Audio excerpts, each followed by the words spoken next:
मोहन चंदा एक छोटा सा कस्बा था जहां बिजली विभाग के सीनियर इंजीनियर विजय सिंह का स्थानांतरण कुछ सालों के लिए कर दिया गया था। उनके घर में उनकी पत्नी के अलावा उनके दो बच्चे थे, आदित्य और शिल्पी। आदित्य हॉस्टल में रहकर इंजीनियरिंग की पढ़ाई कर रहा था। बेटी शिल्पी उस समय 12वीं में थी, इसलिए वो अपनी पत्नी और शिल्पी के साथ मोहनचंदा आ गए थे। छोटी जगह होने के कारण वहाँ 12वीं का स्कूल नहीं था, इसलिए उन्होंने शिल्पी का नाम वहीं के एक कॉलेज में लिखा दिया था। कॉलेज भी थोड़ा दूर था। आने जाने में दिक्कत के कारण उन्होंने शिल्पी के लिए एक साइकिल खरीद दिया था। अब वो रोज अपनी साइकिल से कॉलेज आती थी। शिल्पी के ही कॉलेज में सोम पढ़ता था, एक गरीब परिवार का मेधावी युवक, जिले का टॉपर, उतना ही सुंदर। शिल्पी को पता ही नहीं चला कि वो कब सोम को प्यार करने लगी। जब कभी कॉलेज में दोनों की नजरें मिलती, वो उसकी ओर देखकर मुस्कुरा देती। धीरे धीरे सोम भी उसे देखकर मुस्कुरा देता। कच्ची उम्र का अल्लड़ प्रेम अपनी कुलाचे भरने लगा। बगैर सोचे समझे कि आखिर इस प्यार का अंजाम क्या होगा,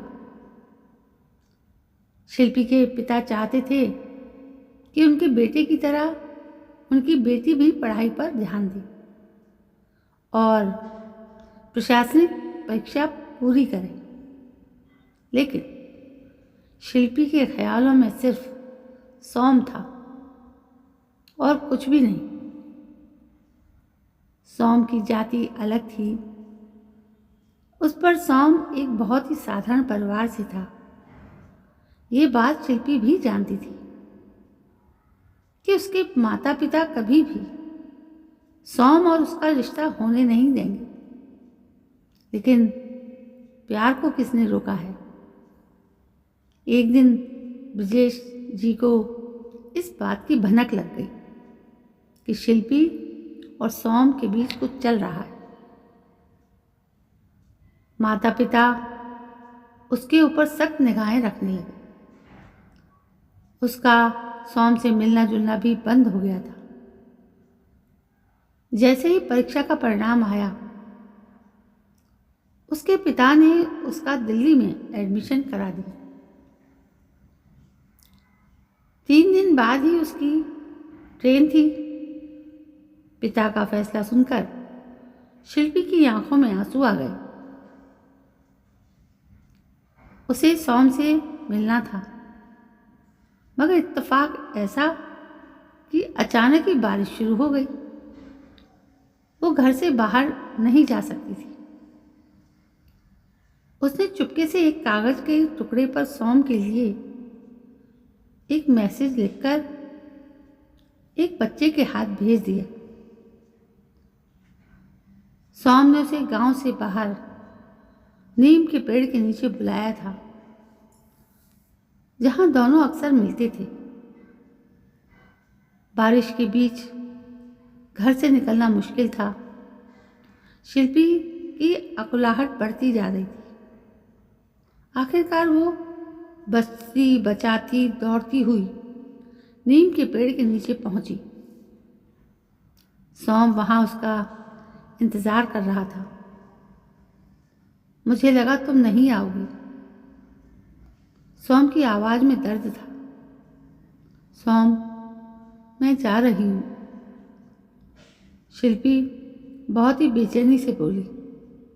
कब लौटोगी? कह नहीं सकती। हो सकता है पापा अपना ट्रांसफर भी करवा लें।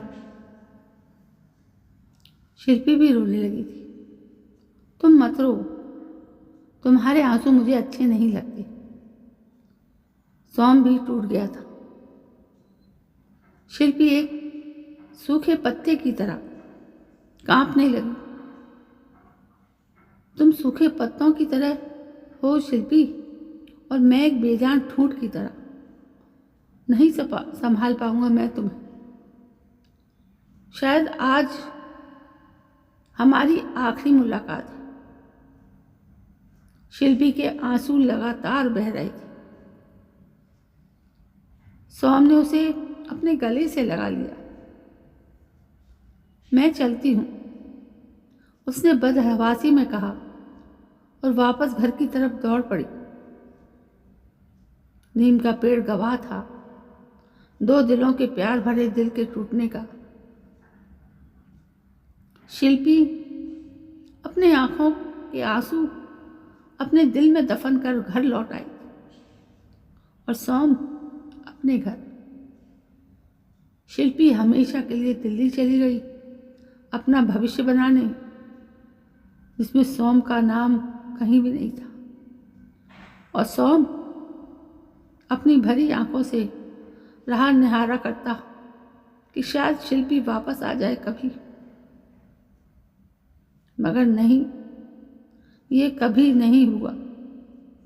2 दिल रेत बन गए थे। और कहीं रेत के आंसू भी होते हैं क्या? तो दोस्तों, ये थी एक दुख भरी कहानी। आपको कैसी लगी? पसंद आए तो लाइक शेयर कमेंट करना, चैनल को सब्सक्राइब करना। कल मैं फिर आती हूँ, तब तक के लिए जय हिंद, वंदे मातरम।